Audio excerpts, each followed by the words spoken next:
कुरान को बहुत ही सोच समझकर हजरत मोहम्मद सल्लल्लाहु अलैहि वसल्लम पर नाजिल किया गया है। ये कौन कह रहा है? तमाम जहानों का बादशाह अल्लाह कह रहा है। अल्लाह खुद इस बात की गवाही देता है कि जो कुछ कुरान में नाजिल किया है वह पूरी सच्चाई के साथ है और किसी की गवाही की जरूरत नहीं है, क्योंकि अल्लाह ही सबसे बड़ा और सच्चा गवाह है। फरिश्ते भी गवाही देते हैं कि कुरान सच्चा है, लेकिन अल्लाह कहता है कि अल्लाह की गवाही काफी है। अल्लाह के इल्म और इंसाफ पर कोई शक नहीं किया जा सकता। कुछ ना समझ लोग कहते हैं कि कुरान लोगों में कंट्रोवर्सी पैदा करती है। नहीं नहीं नहीं, कुरान को अल्लाह ने इसलिए नाजिल किया है कि जो तुम्हारे दिल में शक है उसको दूर करे और तुम्हारे रूह को इस नूर हजरत मोहम्मद सल्लल्लाहु अलैहि वसल्लम के जरिए से कुरान के इल्म से पाक कर दे। कुरान में कोई कंट्रोवर्सी है ही नहीं। कुरान को हर एक आदमी को पढ़ना और उसको समझना चाहिए। कुरान की जो आयतें हैं, कुछ आयतें मोहकम जिसका मतलब आप तुरंत समझ जाएंगे, और कुछ आयतें मुतशाबिह मिलती जुलती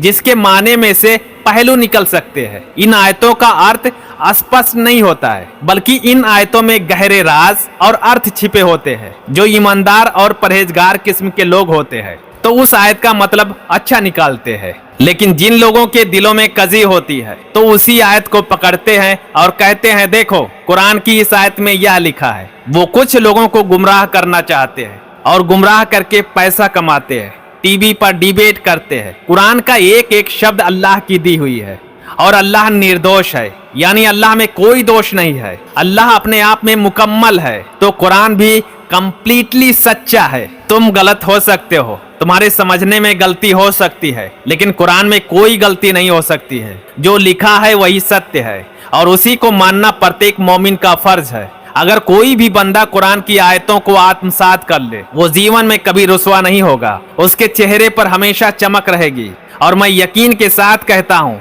उसके दिल में सुकून ही सुकून रहेगा। वो जीवन में कभी बेचैन नहीं हो सकता। कुरान एक सच्चा और पाकीज़ा किताब है जो सच्चाई और झूठ को साबित करने वाली किताब है और लोगों के दिलों को इल्म से भरने वाली किताब है। कुरान इल्म का खजाना है और इल्म को हासिल कर लो और कामयाब हो जाओ।